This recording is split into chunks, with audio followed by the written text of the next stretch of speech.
I'll tell you what, I'm moving around. I'm moving around the Gambia, and one of the good things about it is that exploring places and seeing faces, and at the same time looking at what the Gambia has to offer. I happened to discover this fantastic place called, well, should I say it's about time? It's about time we do it, and it's about time you come here. Hi there, Carl Brown here with you. How are you doing? Good to be with you. Welcome to my YouTube channel. Feel free to like, subscribe. Come with me as I take you on my time tunnel, and remember, always keep your face covered whenever you're going out into public places, public transportation, and remember, keep safe.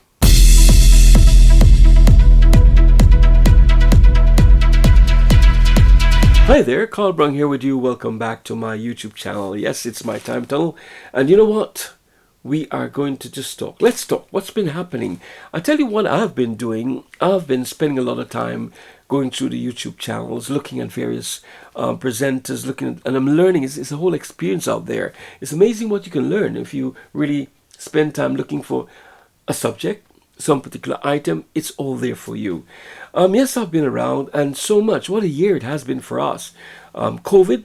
We're just coming out of COVID-19 here in the UK, coming out a bit, not really say it's going to go because we're still waiting for a vaccine to come, but there's a bit of ease and people have been a bit careless. I think wouldn't say careful, careless, because everybody's gone crazy, going out to the beaches, and it's going to spike. And if we have another spike and we don't adhere to the rules of social distancing and what we need to sanitize our hands, do what is necessary, we will never going to go anywhere. So that's one bit away.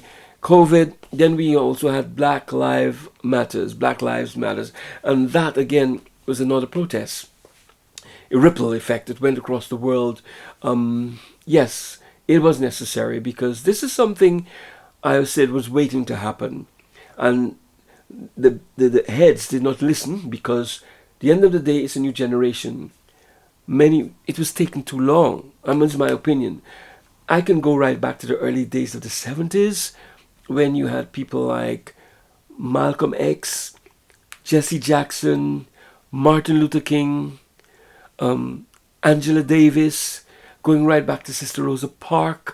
All these people have been standing up and fighting freedom, the way they're treated, but it just goes to show it's ongoing. The days of the Ku Klux Klan, it's a lot. So Black Lives Matter is important. And since we're on that topic, I want to look again. I want to big up my sister here, Juliet Ryan. Juliet, big up to you and all other presenters who are really been trying to bring home the knowledge of Africa. I've listened to Juliet over and over, and I've asked Juliet permission to use an extract, which I will play in a while, about a very talented young man that she interviewed some time ago, and in the Gambia. I mean, the Gambia is the hot spot, and I always wanted to go to Africa. And when I went to the Gambia, for me, it was something. It was like a homecoming, and I really take my hats off and my hands up to Juliet for bringing home the message that we have got to be together. Bob Marley said it, Africa unite, right? It's one love, and wherever, Peter Tosh says, wherever you go, I mean, as long as you're a black man, you're an African, no matter where you come from, as long as it's your identity, you're an African. And looking back about, before I get around to Osman, which Juliet spoke about, I saw him some time ago on her program, and I oftentimes wanted to bring him out because when you look at the talent, the education, our African brothers and sisters out there, they're starved, and and if they only get the opportunity to go even further, we'll make a kingdom. We are a kingdom. And I listened to Osman, and I could not help listening to the knowledge and the power of this young man. I said to Juliet, in Blacks, Juliet, this guy has got to be a politician. He should be a president. He should go out there because we need to support people like this. And all the youths have got talent. We're all gifted. Yeah, absolutely. I mean, let's talk about this. Yeah. Yeah. I want to talk constitutional matters with you today. Sure. Yeah. I did a presentation today where I spoke to His Honourable Kwesi Quarterly, who is the Deputy Chairman of the African Union today.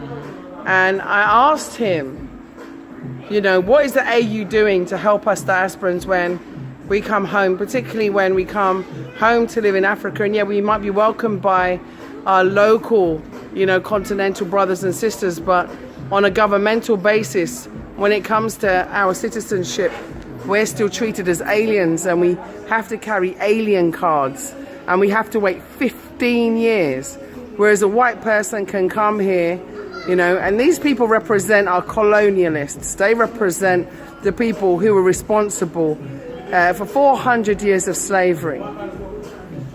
And yet they can come here and marry a Gambian and get citizenship before I can, because I'm married to my husband. How fair is that? What do you say about that? Yeah, and thank you so much, Juliet. I think that is something that we all have to look into, because when we talk about African problem, or when we talk about Africans in general, for both those in Africa and those in the diaspora, you come to realize that we have a system that we found in, a system in which it was imposed on us.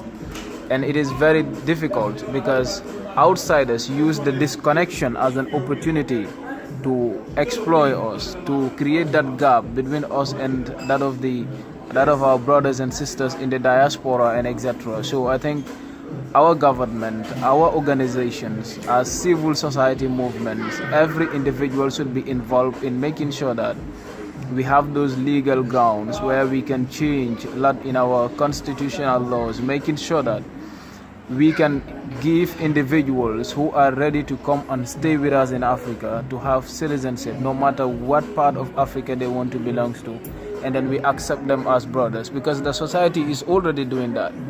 You don't have a problem staying in the Gambia, because Gambians already accept individuals.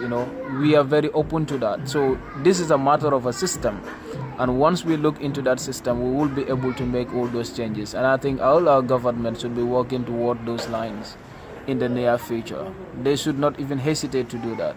It's just a matter of law reforms and etc., making sure that we give equal opportunity to both our brothers in Africa and then our brothers in the diaspora as well. Because to me, it's not about just being an African, it's about having Africa in you. So it doesn't matter who the individual is, as long as they're ready to come in and stay with us, to invest with us, to live in Africa as brothers and sisters, as a family, then we should give them all the opportunity and not to relent on some of those regulations and making it difficult for this individual. Thank you. So, if you was to be president of the Gambia tomorrow, what decision would you make in terms of us as diasporans, or us as Africans of African descent returning? What would you do? I see you as a future president. I'm not going to lie. I'm going to tell you the truth. I think you have all the makings of a future president. So I'm going to put you in the place of now being a president.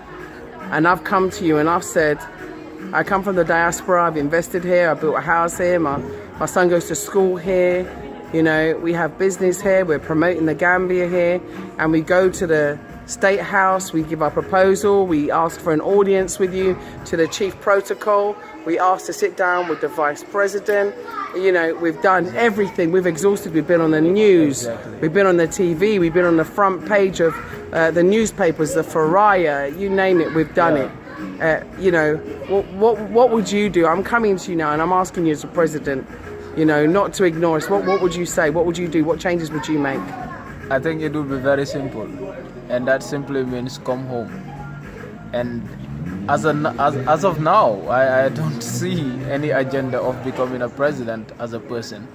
But looking at the question as you put it toward, is like we as a people have to accept. And once I do that as a brother today, I will not have that complexity. I will not have that problem giving you a citizenship today if I had the power.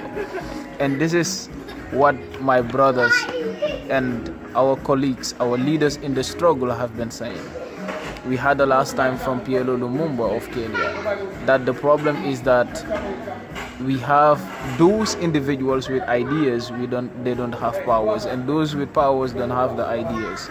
And I think that is where it all starts, when we the youth accept every individual as brothers and sisters, because the future is ours and we will take charge of it.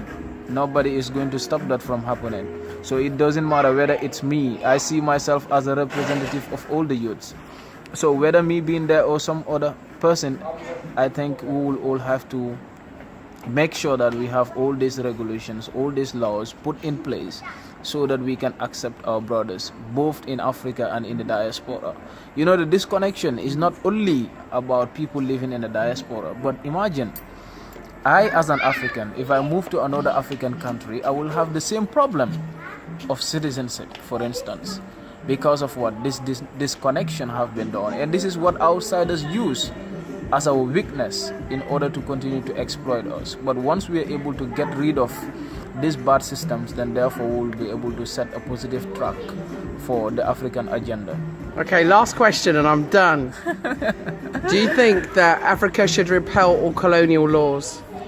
Should they repeal them?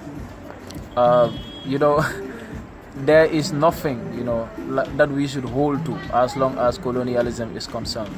It was a bad practice, a bad system, and nothing about colonialism should be celebrated. Perfect. So, for us to stand on our own, we need to narrow down things to our own realities and set a pattern for our own development.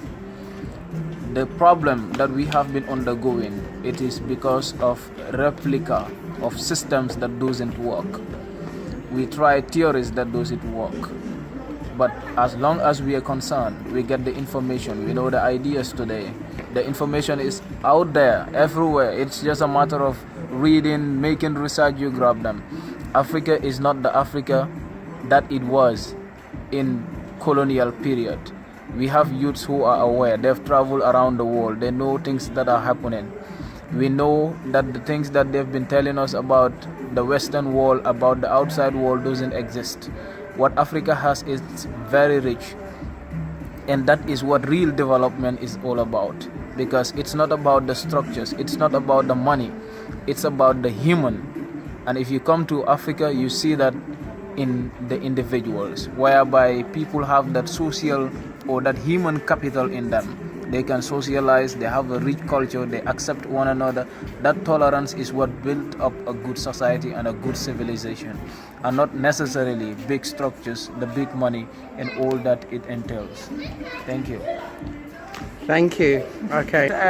I'm enjoying my life in Africa, and I want you to also come and experience what I'm experiencing. I want you to come and share, in the love, the vibration, and the good feelings. And I want to remind you that citizenship is just a piece of paper. Where you belong is in your heart. It's your birthright. And I want you to never forget that. And no government can take away your birthright. Yeah? No individual can take away your birthright, because Africa is born in you. It's born in you. Yeah? It doesn't matter if you're born in Africa.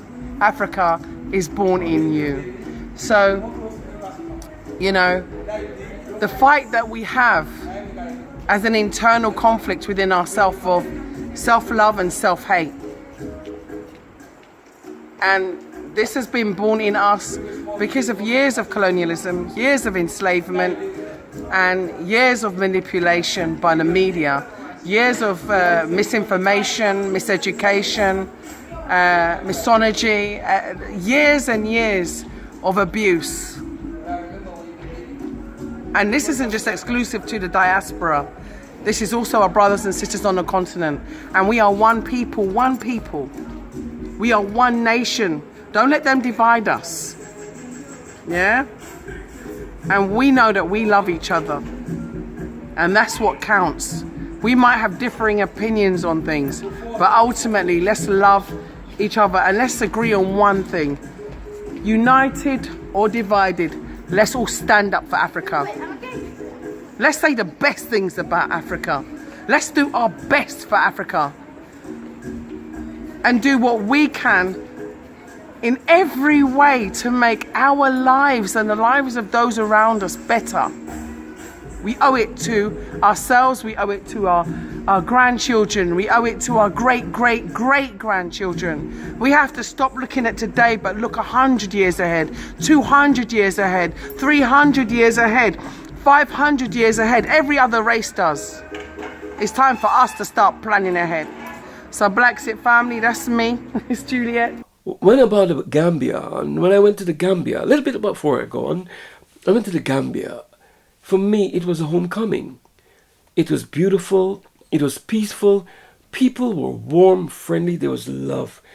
Everywhere you go, it was like the modern cities there, but it was a community of love. People reached out to you. Everyone wanted to say hi. The first thing you cross immigration, the first thing they stamp your passport, welcome home. Who on earth ever says welcome home anywhere you go? That alone tells you you belong. And it was a feeling of belonging. I went around looking various places and I felt at home. People were friendly. Everyone wanted to offer you something. They haven't had as much, but they were offering you that little. They were offering you, come, take, be a part of us. And even they taught me to drink a Thai tea. They always having a Thai tea. And that again was experience. My favorite food was damoda. Then they had benachin and all these good foods. I love Africa. And Juliet, which was very, very, very dynamic, very forceful, is doing well. And likewise, she's urging, the last I heard of Juliet, she said it was the word code black, right? Bringing awareness of bringing home the brothers and sisters to the motherland. And I say to you, I mean, if you look, and if you've never ever been to Africa, you've never been to any part of Africa, I felt that my roots is Ghana. I'd love to visit Ghana. There's something that's calling me to visit Ghana, and I will go to Ghana. I'll go back to the Gambia anyway. So between Ghana and the Gambia, again, the culture. I love the culture, the rhythm. The rhythms were just resonating in your ear everywhere you go. The way they do things, the peace, the tranquility, the oneness. It was coming home to the motherland. So I'd say to you, if you've never, you don't even have to say you want to go to live there right away. You don't, but just go touch base, touch the roots, feel it, welcome it, embrace it. Just like every other, you find the Indians will go to India, you find the Chinese will go to China. We have got to go just the same to the motherland. And that's where it's at. The power is in there. And if all the African countries come together, which they're trying right now with ECOWAS, and they can come together as one great kingdom, wow, then we've got a lot to look after, a lot to look in for, and a lot to get and gain. Let's all reach out there and help our brothers and sisters across the way, because they are in a situation where politics plays the game as well, and we have got to also turn that around. We've got to learn to bring them up. And as I said, whatever you do, let's live together. Whichever country you're living, as brothers and sisters, we have got to unite. And the words of Bob Marley, he's a great philosopher. He always said there's a natural mystic blowing in the air.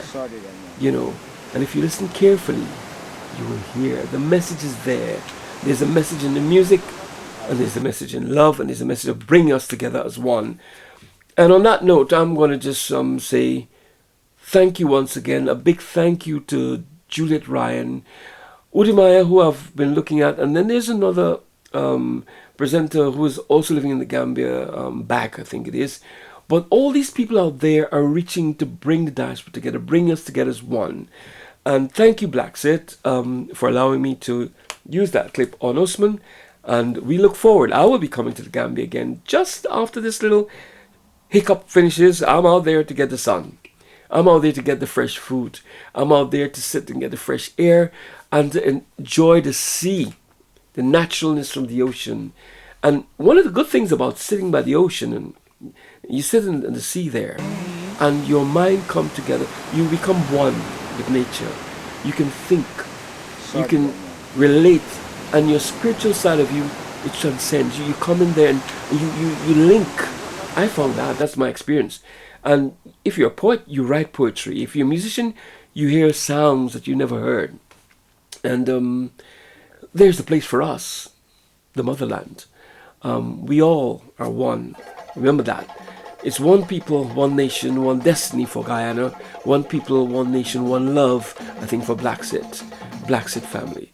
So until we meet again, Carl Brown saying, let's catch up and let's share more thoughts. And together, we are one, united. Feel free to like, subscribe, and if there's a comment, feel free, let it go. I'll be happy to respond. Until we meet again, peace.